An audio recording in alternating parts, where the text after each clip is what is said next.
Bueno, señores, vamos a celebrar que Fernando Emke, talentoso cineasta mexicano, estrena película. A mí me parece uno de los, de verdad, muy buenos narradores de historias que tiene el cine mexicano. Tiene esa capacidad rara en nuestra cinematografía de, ¿cómo decirlo?, narrar sin decir demasiado. O tal vez decir demasiado sin decirlo, en cierto sentido. Club Sandwich es, de verdad, un peliculón.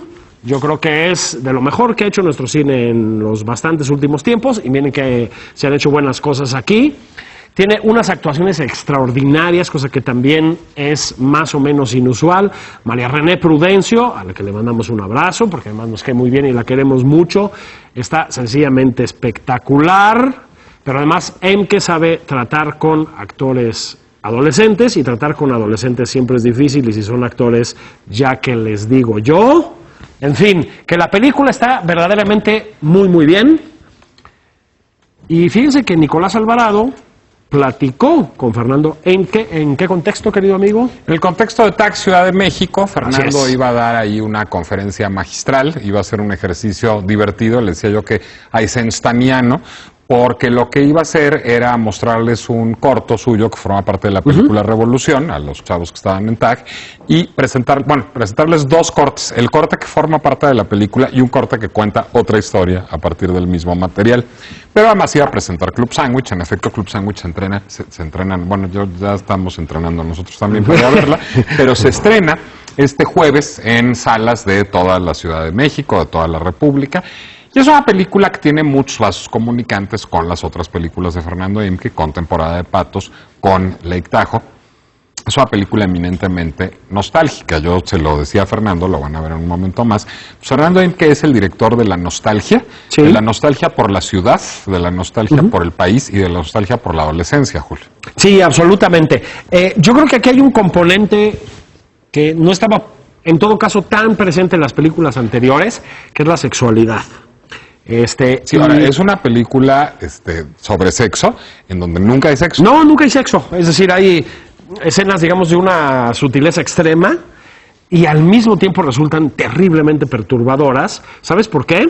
Porque las películas de Fernando Emke suelen parecerse a la vida de manera inquietante, y el sexo en la vida suele ser perturbador. Bueno, es que también, yo eso no se lo mencioné en la entrevista, pero lo tenía yo muy en la mente. ¿Tú te acuerdas de La Luna de Bertolucci? Sí, cómo no. Bueno, La Luna es una película pues, sobre la sexualidad en la relación madre-hijo, digamos, implícita, tácita, durante buena parte de la película, hasta que luego ya no. Es una película, digamos, sobre cómo está jugada la sexualidad entre una madre y un hijo.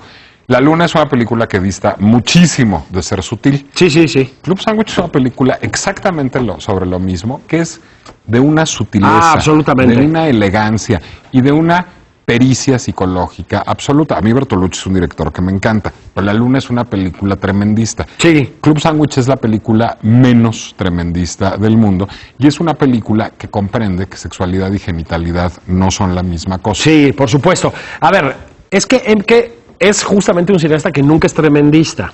Nunca, bueno, es lo menos tremendista. Es lo menos tremendista. Yo le decía a Emke, lo verás, que así como decían que Lubitsch era un director de puertas, porque contaba muchas historias haciendo close-ups de puertas y de lo que pasaba o no pasaba atrás de esas puertas, Emke es un director de espaldas. Sí, completamente, exactamente. Pone a actuar a sus actores sin el rostro, es decir, en un sentido literal, ¿no?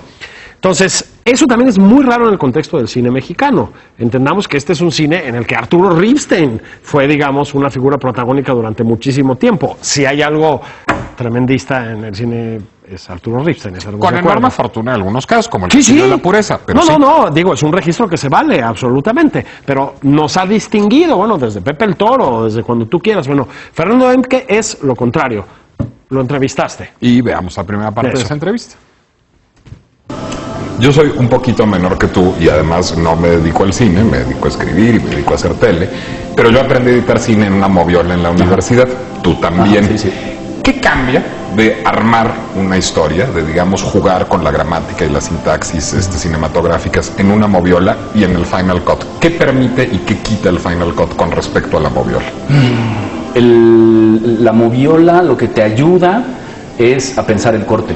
La moviola era la película así, entonces la cortabas con un cuchillito y lo pegabas con un diurex así. Entonces de repente lo pegabas y decías, ay, quiero aumentarle 3 cuadros. Pues sí, pero era un cachito, tienes que cortar. Entonces cada corte era una reflexión, digamos, eran tus cortos escolares, pero sí era así de, ¿cortaré aquí o no? Entonces te ibas a dar una vuelta y pensabas en el corte y lo platicabas con tus compañeros. Sí, con tu editor, con tu editor. Ahí generalmente editabas tú solo, ¿no? En la escuela de cine.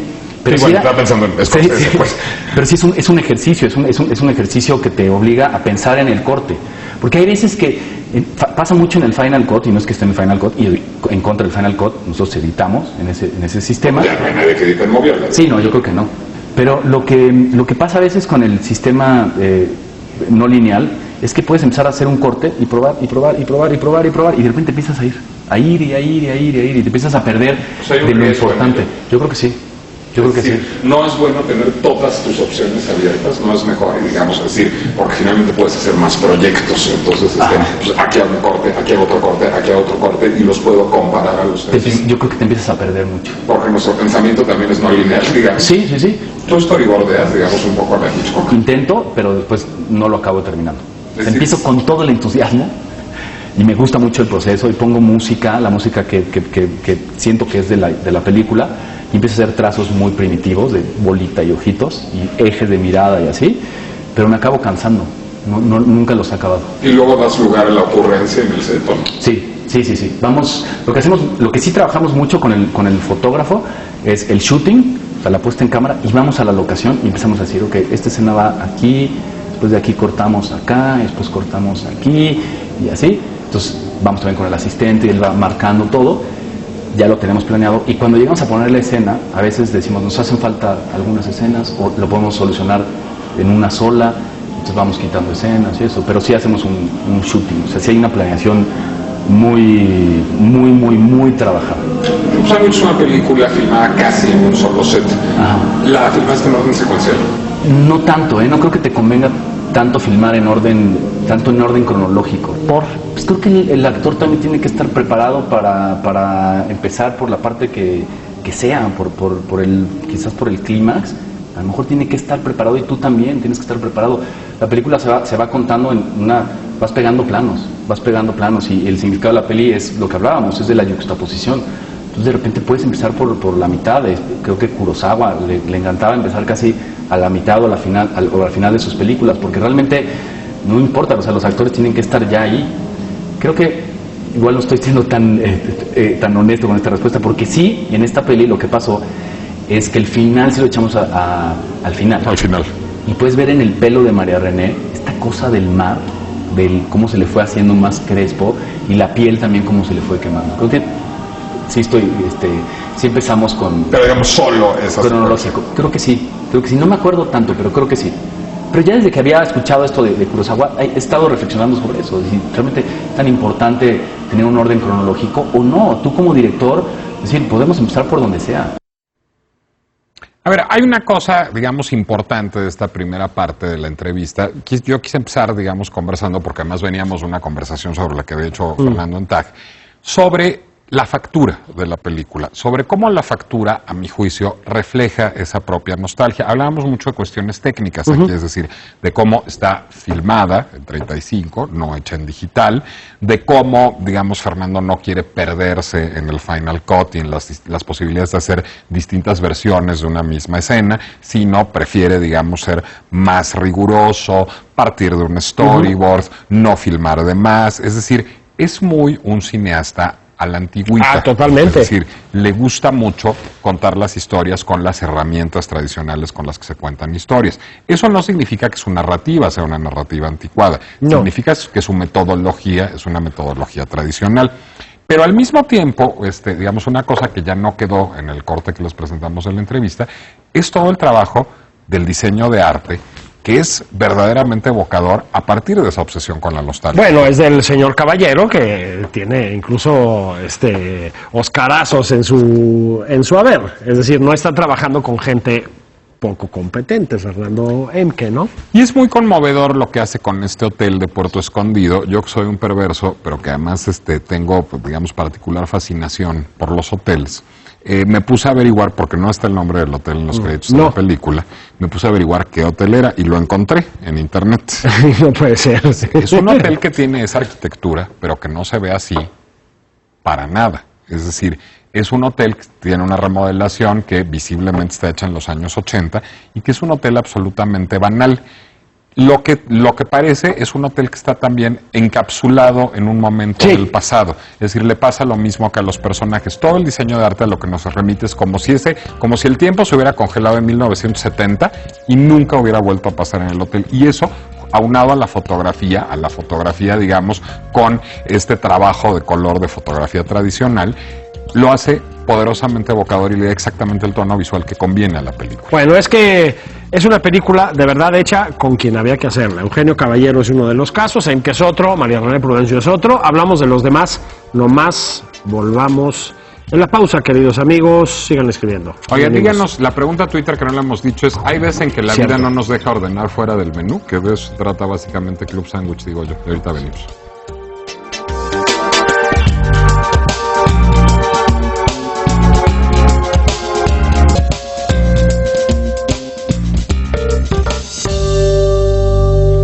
En un minutito vemos el resto de la entrevista de Nicolás con Fernando Emke. Antes déjenme leerlos a ustedes. Los drama queers dicen, puedes ordenar fuera del menú, pero el precio suele ser más alto. Me parece una respuesta absolutamente impecable. A veces. Sí, sí. Carlos Vázquez Nieto dice, y es en ese momento cuando nos presenta el plato fuerte. Guadalupe Lugo Farfán, tan fácil, pinta una pared, déjala sin terminar y ve que te cuenta cuando solo ese menú haya. Muy bien, qué bien estamos respondiendo Están hoy. de lo más poéticos. Muy bien, muy bien, muy bien. Siempre están muy bien, pero digo, la verdad, irreprochables. David Train Crowley dice, como todo buen restaurante ordenado, hay platillos que son para los valientes y esos nunca te dejan ordenar fuera del menú. Me choca cuando se me antoja el desayuno, son más de las 12 y no me lo quieren servir. Estoy completamente de acuerdo contigo. Se tendrá que ir a vivir a Las Vegas. Efectivamente, sí. Bueno, además ahí desayunan whisky, ¿no? Entonces, exacto. Sí, No, pero en Las Vegas puedes pedir hot cakes a las 2 de la mañana o a las 4 de la tarde. Y con whisky, porque además como que se suspende el tiempo en ese microclima que son los casinos, ¿no? Me cuentan. Víctor Díaz dice, sí, y aún así uno puede decidir no ordenar nada, aunque bueno, también depende de la cochina hambre. Sí, es que él preferiría no hacerlo. Ay, sí, es que sabes que siempre depende de todo de la cochina hambre. ¿O no? La vida no hay que apretarse el cinturón. Efectivamente, yo últimamente necesito hacerlo. Iván Gutiérrez López dice, la vida nos dice si sabe prepararlo, pase a la cocina y es decisión nuestra cocinarnos o atenernos al menú. Pepe Arrache dice, a veces en la vida y en el amor nuestros puntos de vista padecen un estrabismo profundo a los ojos de la vida misma. Bueno, estoy contento leyéndolos, pero Nicolás le chambeó durísimo con Fernando Emke, no les paraba la boca a los dos, pues aprovechémoslo, digo yo. Segunda parte de la entrevista, señores. Voy a volver a Hitchcock, que me gusta mucho y que decía que los actores son ganado. Y entonces un día, por decirle eso a Carol Lombard, al día siguiente Carol Lombard le llevó 2 bueyes y una vaca con los nombres de Carol Lombard, de Robert Montgomery y de Jim Raymond al set para decirle, ok, somos ganado, a ver, ahí estamos como ganado. Y bueno, me imagino que a muchos directores, no solo a Hitchcock, les gusta tener actores dóciles, actores que, pues, digamos, hagan lo que se les dice y se porten bien y se pongan en la marca y digan el parlamento como lo tienen que decir. Nada más que tú en Club Sándwich tienes una actriz guionista y una actriz que lleva muchos años dedicada más a escribir que a actuar, que es María René Prudencio. ¿Cómo trabaja uno con una actriz guionista que además no es autora de ese guión? Se volvió casi, digamos, un conflicto de voluntades en el set a veces. Voy a hacer muchas referencias a directores, pero es que es donde uno aprende. Así se divierte uno más. Sí, Milos Forman, en un documental que salió por Amadeus, hablaba de cuál era el trabajo del director. Y decía que el director sabe de todo un poco. Sabe un poco de fotos, sabe un poco de sonido, sabe un poco de dirección de actores, sabe un poco de dramaturgia, y que un buen director es el que confía en que la gente que trabaja con él sabe mucho más que él. Entonces, aquí el trabajo con María René fue un trabajo previo de leer el guión, de hacer preguntas en ese momento, no en el... ¿Y te hacía preguntas de escritor o preguntas de actriz? Preguntas de ser humano, digamos. De humanidad del personaje. Ya, pero no se empezaba a decir, oye, es que yo creo que aquí la estructura o creo que el tránsito psicológico del personaje. No. No fue hablar del personaje, y María René confió tremendamente el otro día estábamos en un preguntas y respuestas y sacó esa que yo no me acordaba, pero que ella estaba en la alberca y de repente llegué yo y le dije, ¿sabes lo que dice Bresson sobre la dirección de actores en el cine? Que en el cine no hay actores. Yo no me acuerdo, pero María René dice que sí. Yo creo que hay un punto medio en la dirección de actores, que hay un punto medio que el actor no es ganado, que el actor sí es partícipe como el fotógrafo, como el sonidista, como el editor. El chiste es en qué momento se hace partícipe. Nosotros con María René lo hicimos antes y de repente ella tenía ideas del personaje. Lo que hicimos, que fue increíble, fue no hacer ensayos, sino dinámicas. Entonces, por ejemplo, fueron a un concierto en Molotov, María René y Lucio. Entonces, ahí se generó un vínculo. María René le enseñó a manejar a Lucio, entonces generó otro vínculo. ¿En la vida real le enseñó a manejar? En la vida real, wow. Sí. O sea, le dije a Lucio, ¿qué te gustaría hacer con tu mamá? No, pues no sé. Se fue y después me habló y me dijo, que me enseñe a manejar. Él tenía esa necesidad de aprender a manejar. Entonces le enseñó a María René. Y en esa dinámica se pusieron todos los sentimientos, todas las relaciones madre-hijo en juego. El miedo, el proteger al otro, la desesperación. Entonces fue súper útil, pero no trabajamos mucho en el guión. Oye, ¿y que Lucio tuviera un papá actor no te complicaba la vida también? No, para nada. O sea, no. ¿Daniel fue al set alguna vez? No, Daniel no fue al set. O sea, Daniel no se paró ahí. No se paró en el set porque Lucio no quería que fueran sus papás al set. Él decidió que no fueran y los papás lo respetaron. Lucio no sabía ni siquiera si... Bueno, no le interesaba salir en la película. Nunca había hecho una película. Nunca había hecho una película y no le interesaba. Yo lo busqué porque yo trabajaba con Daniel, alguna vez lo vi de chiquito y buscamos a Lucio, lo entrevistamos y no le interesaba. O sea, como que decía, me da igual. Fue a su casa, le mandé el guión antes, le dije, ¿leíste el guión? Y me dijo, no lo leí. Le dije, bueno, se trata de esto. A mí lo que me preocuparía sería esto, esto y esto, si yo fuera un adolescente y ya. ¿Te gustaría hacerlo? Pues sí, va. Y entonces me dijo, bueno, ¿qué tengo que hacer? Él no necesariamente quiere ser actor. No. O sea, él me dijo, lo que dice hoy en día, tiene 16 años, dice, no me interesa. No, pero quién sabe si cambie eso. Pues mira, la única pregunta que me hizo así, una muy práctica, que me dijo, ¿qué hacen los fines de semana en una filmación? O sea, ¿qué pasa? Y otra es, ¿qué tengo que hacer?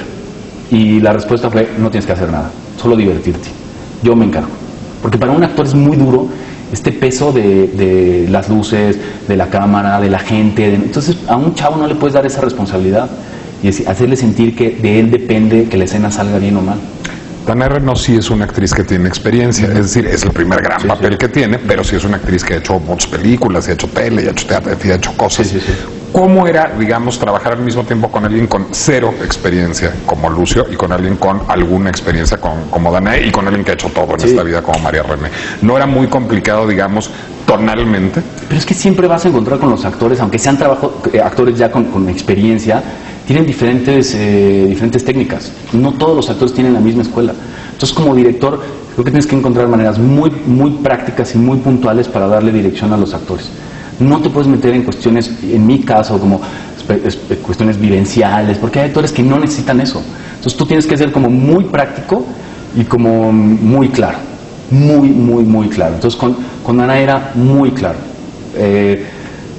Danae ya ha hecho, y fue muy difícil para ella hacer esta peli, porque me acuerdo el primer día, yo le decía, a ver, Danae, no muevas la mano.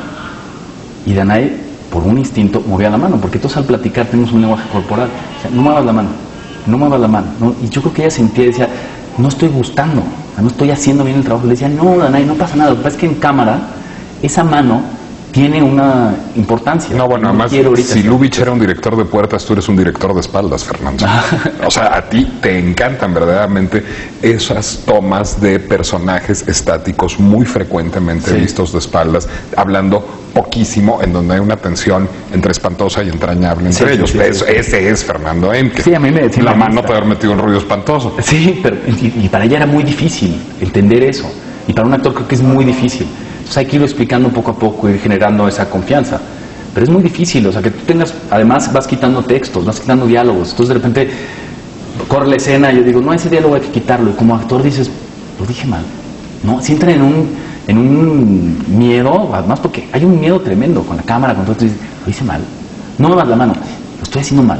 Entonces es muy duro. Entonces yo ahí agradezco mucho como de los actores esa confianza que tienen y esa paciencia que también tienen.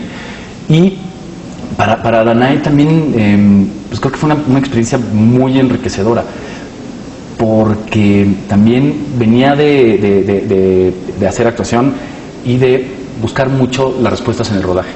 Y aquí en el rodaje no va a haber muchas respuestas, ni preguntas ni respuestas.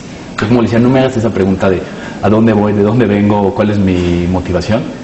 Ya lo platicamos. Y ella lo aceptó y lo llevó en el rodaje desde el principio hasta el final. Pero además, ¿tú sabes eso o ni siquiera tú lo sabes? Porque yo creo que tus personajes son extraordinariamente ambiguos, todos. Es decir, sabemos poquísimo de ellos.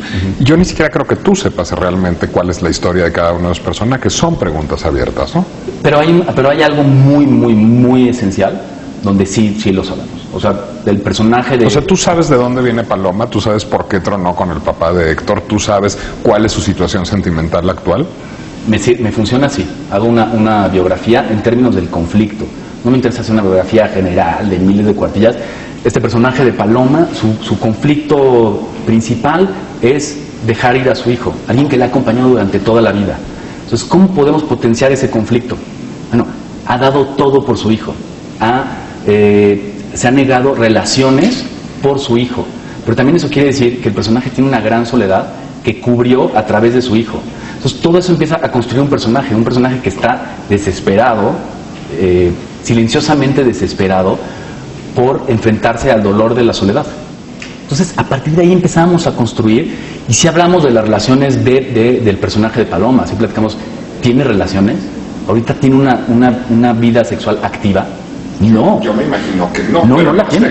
No está explícita, pero ella lo sabía. Entonces, todos los juegos, cuando ellos están acostados en la cama, que él está en calzones, que él está en calzones, y le dice ella, ¿por qué usa esos calzones? Hay una tensión sexual muy fuerte, pero también ella necesita sacar esa tensión sexual. Como él lo necesita a sus 14 años, los dos se están explotando, porque esa sexualidad es parte de los personajes, es parte vital. Y como la están cortando, la están limitando, pues, están explotando. Club Sandwich parece un poco una perversión, una película de sexo en donde no hay una sola secuencia de sexo explícito. Era un reto que te impusiste desde el principio. No sé, no lo pensé tanto. Porque los personajes están pensando en sexo todo el tiempo, pero y nunca pasa nada. Es como el eterno coitus interruptus. Sí, pues ahí estaba, esa tensión sexual sí estaba claro. Desde que platicamos también de estas motivaciones de los personajes, de por qué no pueden tener una vida sexual activa, ahí estaba. Está así, también en el personaje de Jazmín, con su papá y con la esposa de su papá, duermen en el mismo cuarto, ¿no? Hay una cosa de la sexualidad muy reprimida. Y me acuerdo, muy endogámica al mismo tiempo. Sí. Cuando uno de los nombres de este guión al principio, que después hizo una película, pero uno de los nombres era acné. Era como esta cosa que tiene que explotar. Y me acuerdo leyendo el guión con Jaime o las ideas y así, hablaba como de las frutas maduras, como estas cosas que están explotando. Entonces, eso era como una de las cosas importantes en la película. Y esa grasa que está saliendo, esa fruta que está explotando, es la sexualidad. O sea, esa no la puedes parar. Y si la paras, si la tratas de parar, pues empieza a ir a ese terreno así de hablando de Hitchcock, como hacia el terreno de psicosis. Se enquista. Sí. Como el barro que le está escribiendo a María Reina a Héctor al principio de la película. Exacto. Entonces era muy importante generar esta tensión sexual, porque es lo que los personajes, ese es también parte de su conflicto. Tiene que ver con las relaciones también amorosas y de madre e hijo. Además, la sexualidad está ahí en las relaciones de las madres y los hijos, está ahí, pero no lo queríamos ver como una cuestión como de morbosa ni de una cuestión psicológica, sino ahí estaba. Hacías una pregunta sobre si había motivaciones que nosotros no entendíamos bien. A mí hay una que me gustaba mucho, que era la de Héctor, que usa un bikini, que se pone el bikini de su mamá. ¿Qué razón, qué motivo tiene? Yo no lo tenía tan claro y no lo quería saber. Era una imagen que apareció por ahí y me encantaba. Yo creo que tiene varios al mismo tiempo. Sí, le vas encontrando varios, pero yo no quería tener escoger uno. Entonces, a mí es una escena que me gusta mucho, como que da mucho a que armes tú saques tus conclusiones.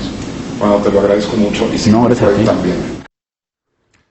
Pues Julio, es una película tierna, es una película triste, es una película perturbadora y es una película paradójicamente muy divertida. Muy divertida, tiene también un sentido del humor muy peculiar. Muy Fernando Emke. Muy Fernando Emke, y qué bueno que no se llamó Acné. Sí, yo lo celebro. Yo creo que Club Sandwich está muy bien. Eso parece como para una película de John Waters. Absolutamente. No, Club Sandwich es perfecto.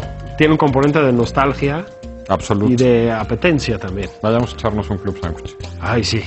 Señores, compórtense. Buenas noches. Gracias por estar aquí.